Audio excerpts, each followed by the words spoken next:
وقضى ربك ألا تعبدوا إلا إياه وبالوالدين إحسانا إما يبلغن عندك الكبر أحدهما أو كلاهما فلا تقل لهما أف ولا تنهرهما وقل لهما قولا كريما. Bismillahirrahmanirrahim. Assalamualaikum warahmatullahi wabarakatuh. Selamat pagi semuanya anak-anak. Apa kabar semuanya? Semoga dalam lindungan Allah Subhanahu wa taala dan baik-baik saja. Baik, anak-anakku semuanya, pada kesempatan kali ini kita akan membahas tentang surat Al-Isra ayat 23 ya.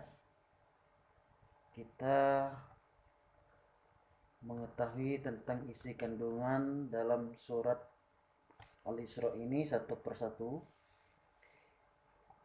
Sebelumnya kita harus mengetahui dulu ayat dari surat Al-Isra ayat 23 tersebut. Apakah kandungannya, isinya dan makna dari surat Al-Isra itu tersebut.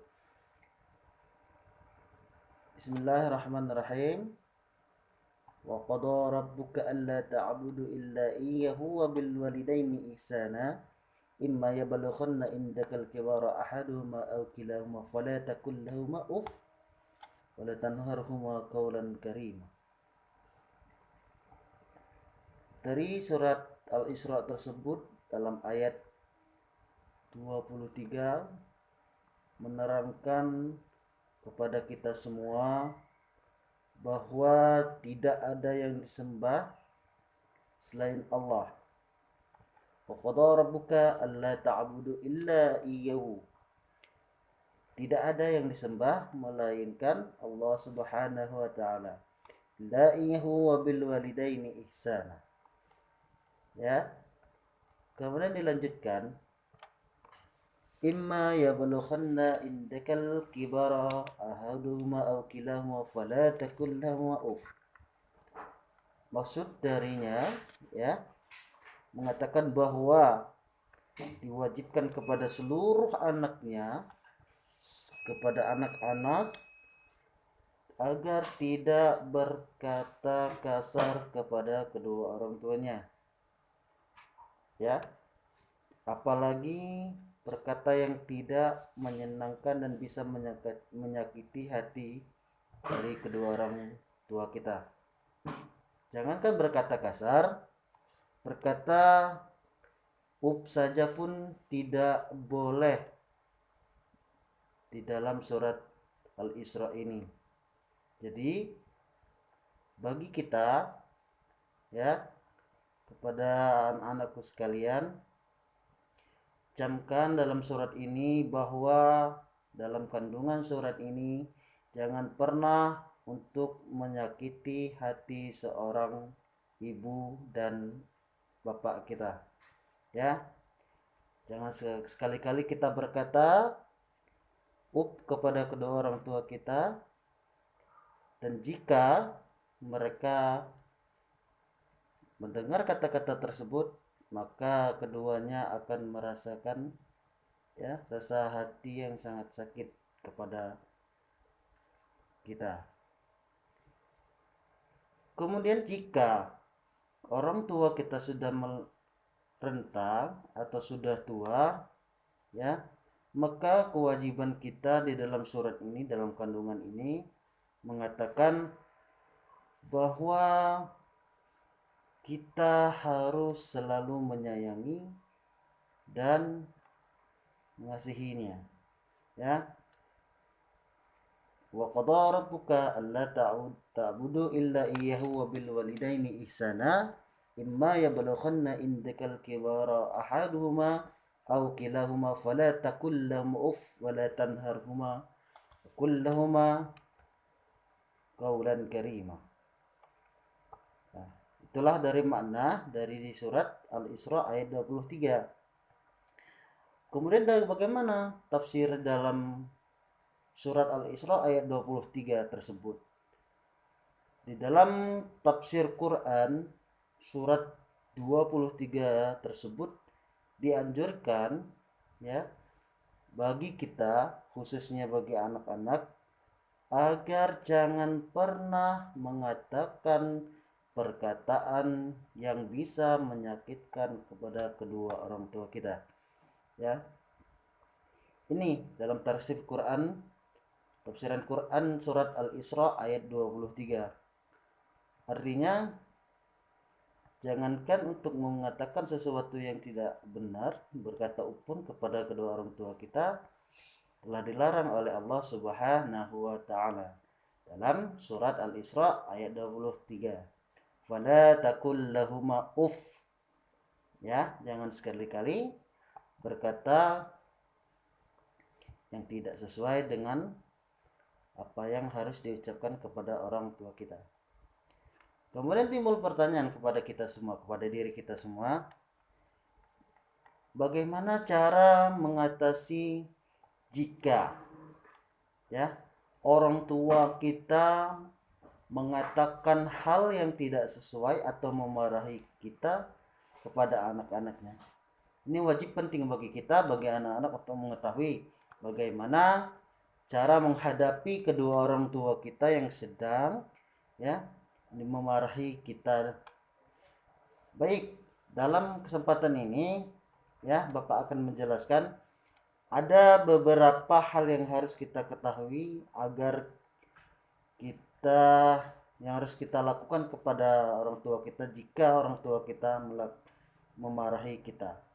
Yang pertama yang harus kita lakukan jika kedua orang kita memarahi kita ialah yang pertama introspeksi kepada diri kita sendiri ya.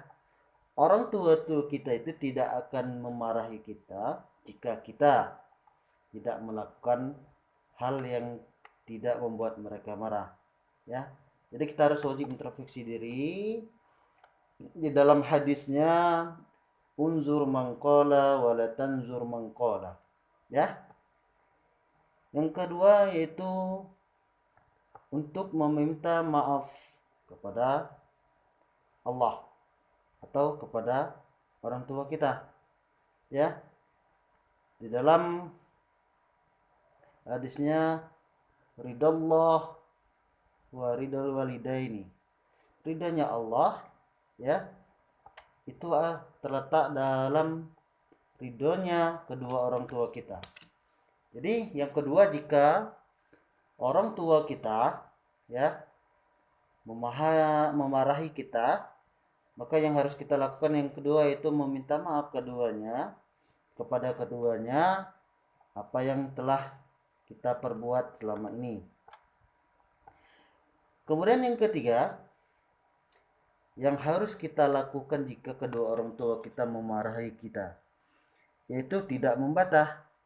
Nah, sesuai dari surat tadi surat Al-Isra ayat 23 tadi mengatakan ya, fala taqul lahumma uff ya. Jangan membantah, jangan berkata yang tidak sesuai kepada kedua orang tua kita jika kita sedang dinasihati atau dimarahi oleh orang kedua kita ya.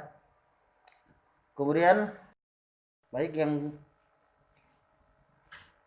keempat ya, apa yang harus kita lakukan kepada orang tua kita jika sedang memarahi kita.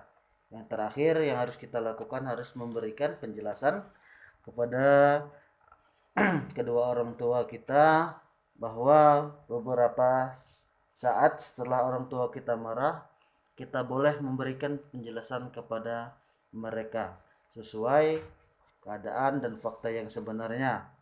Kita sampaikan alasan atas perbuatan kita yang membuat orang tua kita marah. Kita sampaikan, kita bicarakan hal yang membuat mereka memarahi kita. Ya. Kemudian bagaimanakah selanjutnya bagi seorang anak terhadap orang tuanya? Ya. Di dalam surat Al-Isra ayat 23 tadi sudah dijelaskan, jangan pernah berkata kasar kepada kedua orang tua kita, dan jika mereka memasuki dalam usia renta atau usia tua, maka kewajiban kita adalah untuk menyayangi dan mengasihi kedua orang tua kita. Berikan apa yang terbaik buat mereka sehingga bisa membuat mereka senang, bahagia, baik dunia dan akhirat kepada anak-anaknya, khususnya kepada kita semua. Baik anak-anakku, hari ini sudah jelas dalam surat Al-Isra ayat 23 kita sudah membahas bahwa isi kandungan dalam tafsir Al-Quran mengatakan bahwa وَقَضَى رَبُّكَ أَلَّا تَعْبُدُوا إِلَّا إِيَّاهُ وَبِالْوَالِدَيْنِ إِحْسَانًا إِمَّا يَبْلُغَنَّ عِندَكَ الْكِبَرَ أَحَدُهُمَا أَوْ كِلَاهُمَا فَلَا تَقُل لَّهُمَا أُفٍّ. Jangan pernah sekali-kali kita berkata kasar kepada kedua orang tua kita, dan jika itu bisa membuat mereka tersakiti, jangan pernah kita lakukan. Baik anak-anakku, hari ini cukup sekian untuk pembahasan kita tentang surat Al-Isra ayat 23. Semoga bisa bermanfaat bagi kita semua dan juga bagi Bapak, ya, agar bisa kita memahami dan bisa menerapkan arti dari surat Al-Isra ayat 23 ini. Semoga bermanfaat dan semoga kita minggu depan bisa bertemu, bertatap wajah kembali dalam keadaan sehat walafiat. Baik anak-anakku, agar pembelajaran kita pada kesempatan hari ini, pagi ini, mendapat hidayah kepada Allah, mendapat hidayah dari Allah Subhanahu wa taala, kita tutup pembelajaran kita pada kesempatan pagi ini dengan membaca lafaz hamdalah. Aqulu lakum syukran katsiran ala ihtimamikum jami'an, khususan kepada anak-anakku. Wassalamualaikum warahmatullahi wabarakatuh. Yang harus kita lakukan